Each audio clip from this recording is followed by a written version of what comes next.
I'm JJ Ramberg, and welcome to Your Business, where we will spend the next half hour exploring the world of small business. Over the years, we've heard our fair share of business owners complain about too much government regulation. But one entrepreneur is doing the exact opposite.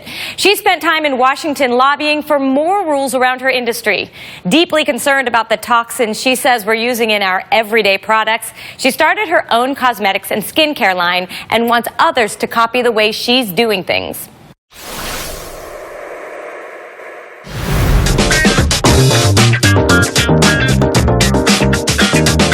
As women, when we lock arms or we decide to do something, we can move mountains. And that is exactly what Gregg Renfrew is doing with her skincare and cosmetics line, Beautycounter. I started Beautycounter because I had become impassioned with the environmental health movement. After watching the documentary An Inconvenient Truth, Gregg became concerned about what she perceived as everyday dangers in our environment. I had learned that we were being exposed to toxic chemicals through our personal care and cosmetic products, and I was trying to find safer solutions for my family. While hoping to elevate the standard of safety in her home, the mother of three discovered some startling facts about the skincare and cosmetics industry. We have not passed a federal law regulating this industry since 1938. Companies are allowed to pretty much do what they want. We have introduced over 85,000 chemicals into commerce since World War II, of which almost 80%, or some will say between 80 and 90%, have never been tested for safety and human health. These realities soon evolved into the inspiration for Beautycounter.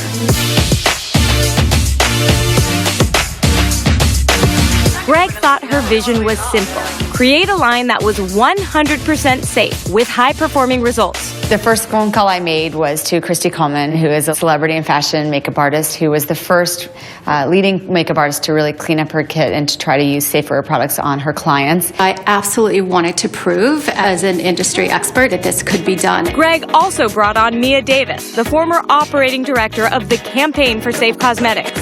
The idea was to really have those two pillars equally represented on our platform. I started meeting with a number of consultants and labs. We took a list of almost 1,500 ingredients and said, we can't use those ingredients, but the products have to perform. And people thought we were crazy. They said we couldn't do it. The trio finally stumbled upon a few people willing to give it a shot. What I love about Gregg is she's extremely passionate and unstoppable. We spent a couple of years raising capital, running between our tiny two offices, hardly sleeping at all at night, trying to screen hundreds of chemicals and ingredients. Beautycounter launched in 2013 with the highest level of transparency and unparalleled standards in safety. We created an incredibly strict ingredient screening process, one of the most health protective processes in the country, if not in the world.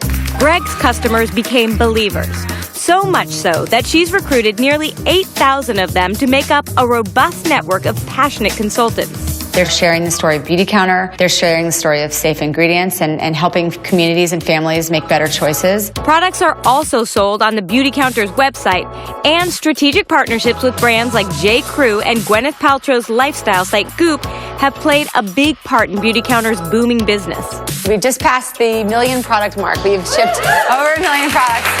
I'm really proud of where we are today. We grew over 500% last year. We've grown almost 350% this year. But Gregg's mission goes beyond just growing her company. With the company's success under her belt, she set her sights last year higher, on Capitol Hill, determined to be a voice for change. We have taken action in Washington, meeting with everyone in Washington, introducing them to Beautycounter, to a company that is both pro-commerce and pro-regulation. She wants to empower politicians with knowledge and awareness in hopes of inspiring some significant legislation reform. We want the FDA to be able to take action, to be able to screen for harmful ingredients, and to protect American citizens. The EU has banned close to 1,400 ingredients from all of their personal care products, of which the United States has banned 11 to date. This past spring, Beautycounter employees celebrated their second anniversary by staging a major stunt in hopes of getting lawmakers to take action. We hosted Beautycounter socials across this country. We had well more than 1,000, and during those socials we encouraged our consultants and their guests to call their senators and to tell them that we want more health protective laws. We placed thousands of phone calls and they called us back. They were saying that they heard us loud and clear. I think it's safe to say that we're not even creating a movement. We are already a movement. Beautycounter is a perfect example of how one idea, passion, and a real commitment to yourself and a world that you believe in it's absolutely possible to make anything happen. We always say at Beautycounter, we have a once-in-a-lifetime opportunity right now to build a really great company that's financially rewarding, solid, and sound, while simultaneously having significant social impact. I mean, it's the greatest job in the world.